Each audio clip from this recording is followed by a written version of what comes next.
Fala pessoal, estamos quase finalizando nosso módulo básico. Daqui a pouco já estaremos indo para a programação orientada a objetos. Em minha opinião, uma das partes mais legais da programação de forma geral. Mas antes é muito importante a gente entender alguns conceitos ainda de Java. E um conceito que eu creio que às vezes fica um pouco na dúvida para as pessoas, ficou um pouco para mim quando eu estava aprendendo essa linguagem, é sobre arrays.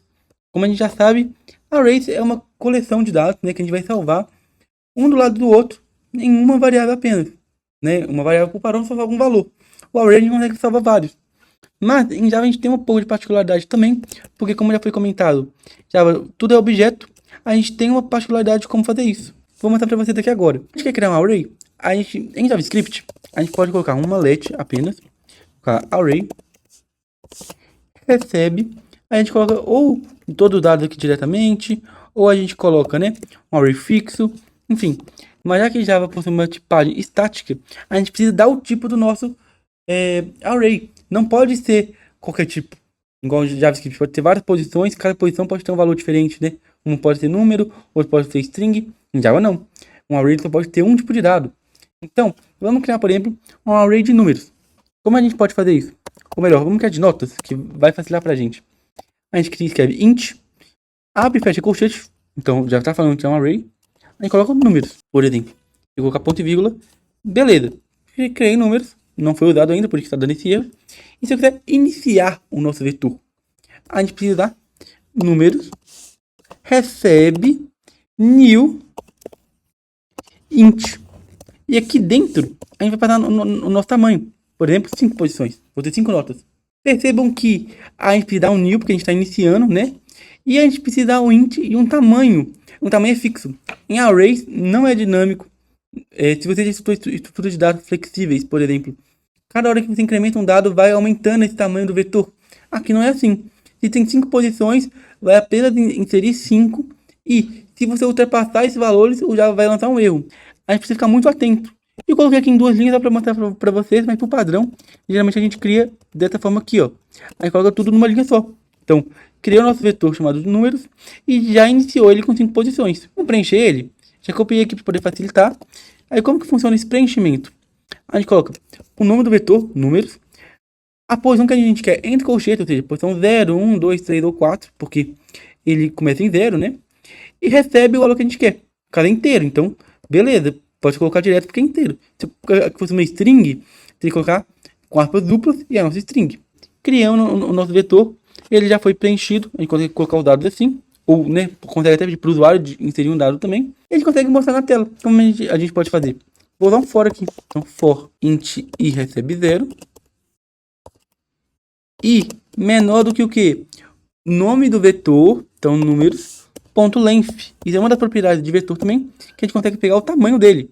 Então, se a gente colocar ponto length e colocar i++, vai incrementar toda hora, agora a gente consegue percorrer ele. Então, se eu colocar aqui print ln, vou colocar números, ao invés de estar na posição 0, 1, 2, 3, e colocar na posição i, que aí vai ser dinâmico pra gente. Vamos rodar o projeto? Beleza. Tomou nossas notas, os números aqui, né? Vou até mudar número para notas, como eu já comentei, para ficar mais semântico do que a gente vai fazer aqui agora. Então, notas. Conseguimos percorrer ele.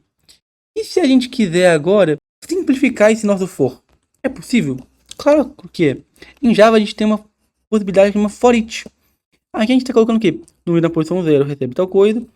Número aqui, né? O tamanho dele. Ele incrementa toda hora. O que a gente pode fazer para simplificar? A gente apaga esse for aqui. A gente chama for each. Então a gente vai criar, para cada dado que for percorrido, o i já vai salvar o dado da variável. Então, se é um inteiro, int nota no singular, porque a gente está pegando uma nota por vez. Então, nota 10, 20, depois 30, depois 40, depois 50. 2 pontos. De onde a gente está pegando? Do nosso vetor de notas. Se a gente ver, não existe mais o i. Porque o i, ele era quando a gente estava usando, né, o for normal. Então, a gente nem precisa colocar aqui, assim. Como que a gente pode montar na tela? Coloca apenas nota. Consegue perceber?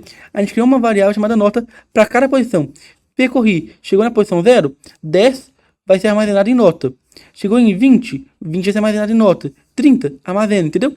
Até percorrer o nosso vetor completo de notas. E essa variável a gente consegue usar ela em todos os nossos escopos do nosso for. Se a gente quiser usar a nota aqui fora, não vai funcionar. Então, copiei aqui e colei. Olha, não existe nota. Nota só existe dentro do for. Mas é uma possibilidade muito interessante. Se a gente executar o código agora, funciona igualmente. Viram? Então, é uma forma de simplificar o for dentro de um vetor. E pode fazer várias coisas aqui, né? Só um exemplo bobo. Vamos salvar essas notas, a média das notas, né? Como a gente pode fazer?